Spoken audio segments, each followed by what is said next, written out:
Welcome to part one of a 5-part series on how to install and assemble drip irrigation systems. Whether you're going to be using polytubing, drip tape, soaker hose, or emitter line with various sprinklers and emitters, you're going to start out with the same planning and assembly.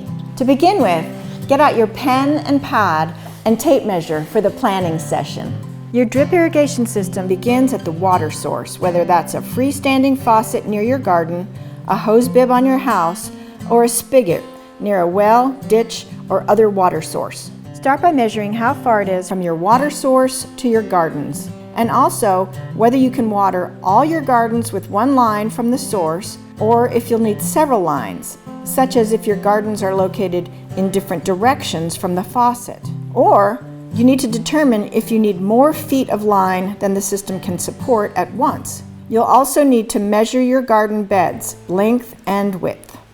From the measurements you've taken, you can now draw out all of your gardens on paper. Note each measurement on your drawing. Then draw in or note what you'll be watering. Veggie beds, flowers, perennials, trees, and shrubs should all be included in your diagram.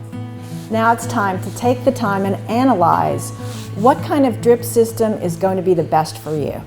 You need to incorporate several types for the most efficient irrigation. Check out the corresponding videos on each type of irrigation system to learn more about what each system is used for before you decide. Or you can check out any one of our drip irrigation assembly guides at groworganic.com. The first part of your system, from your water source to the edge of your garden, will be the same no matter what kind of drip irrigation system you choose. At the end of either a hose or a faucet, the first thing you'll install is a Wye connection. Or you can use a 4-way connection. This allows you to water other things and use your faucet for other things without disconnecting your drip system.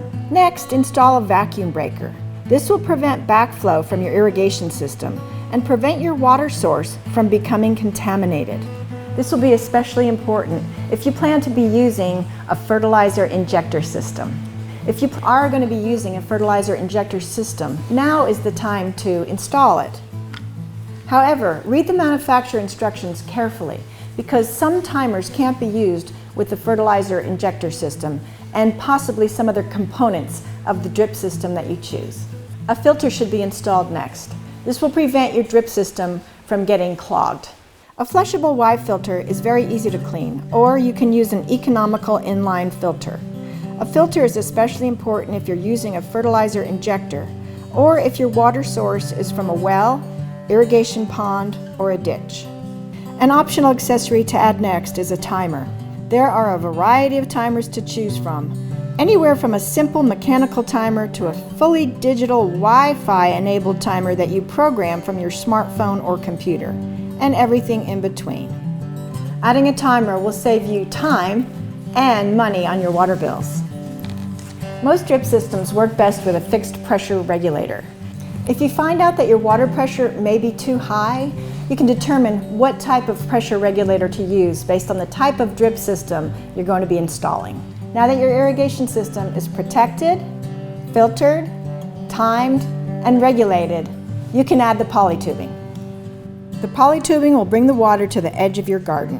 So, at the end of the pressure regulator, you'll need to install a power lock starter. Depending on your design, this might be a single female starter or a T for 2 lines of polytubing.